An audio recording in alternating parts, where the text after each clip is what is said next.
باپ اور بیٹے اور روح القدس کے نام میں آمین۔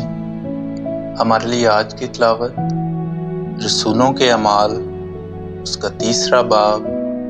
اور اس کی 11ویں آیت سے لے کر 26ویں آیت تک۔ اور چونکہ وہ پطرس اور یوحنا سے لپٹا رہا، سب لوگ حیران ہو کر اس ڈیوڑی کی طرف جو سلیمان کی کہلاتی ہے ان کے پاس دوڑے آئے۔ پطرس نے یہ دیکھ کر لوگوں سے کہا، اے اسرائیلی مردو، اس پر تم کیوں تعجب کرتے اور کیوں ہمیں ایسا تاک رہے ہو کہ گویا ہم نے اپنی قدرت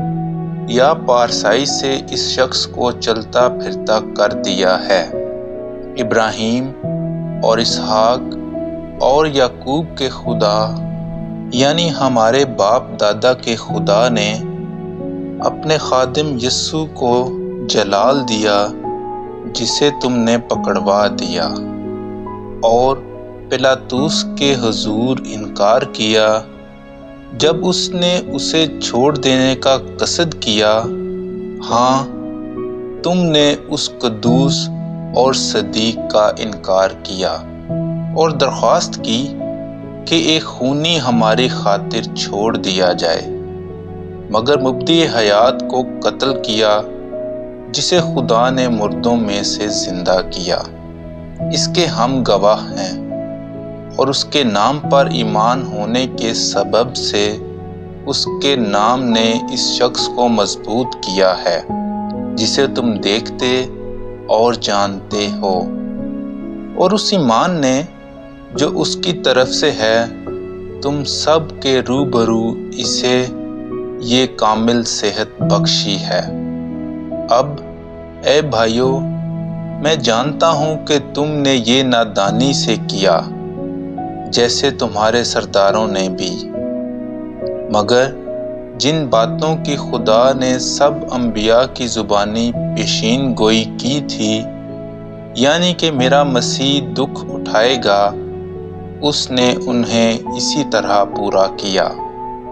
پس اپنے گناہوں کے مٹائے جانے کے لیے توبہ کرو اور رجوع لاؤ، تاکہ خداوند کے حضور سے تازگی بخش ایام آئیں اور وہ اس مسیح کو جو تمہارے واسطے مقرر ہوا ہے یعنی یسوع کو بھیجے، جو ضرورتاً ان ایام تک آسمان میں رہے گا جب وہ سب چیزیں بحال کی جائیں گی جن کا ذکر خدا نے شروع سے اپنے مقدس انبیاء کی زبانی کیا ہے۔ چنانچہ موسیٰ نے کہا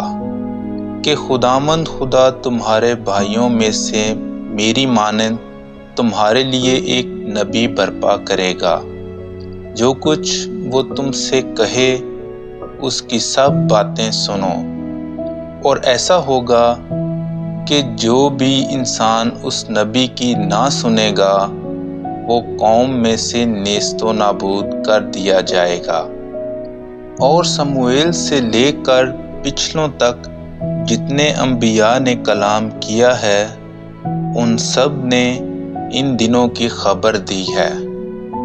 تم انبیاء کی اولاد اور اس عہد کے ہو